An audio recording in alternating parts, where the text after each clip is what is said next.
The City of Portage is considering more ways to bring more affordable housing to that area. The Portage City Council passed an ordinance creating neighborhood enterprise zones. The intention to provide financial incentives in the form of lowered property taxes for developers to create housing in repurposed buildings. News Channel 3's Carter Landis is live in studio now. And Carter, the City of Portage already has its eye on a couple of areas to implement these incentives. Yeah, that's right, Andy. They want to use it in two areas in Portage, down the West Edge corridor and around the Lake Center area. And they're proposing those locations because they are commercial areas. I found out why Portage city leaders feel like they have to create these tax incentives today. The City of Portage has passed an ordinance to create neighborhood enterprise zones.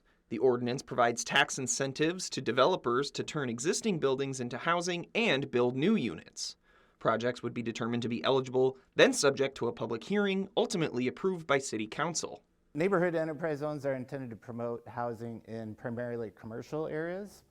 And under the city's master plan, our goal is to use underutilized and vacant properties in commercial areas to create new housing. Portage has a few housing projects already in the works outside of the proposed enterprise zones, including the Stanwood Crossings project and Creekside Commons project. Portage's Chief Development Officer Pete Dames says the goal is to create more tax revenue for the city. The new development will be an enhancement to the tax base above what's currently on a given property.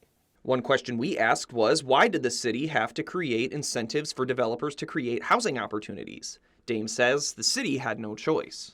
The housing market is broken, and to create housing that is affordable to people who have traditionally been able to afford houses or units of living, apartments in Portage, the financial model needs to be adjusted to allow for incentives. Otherwise, new housing will not be built.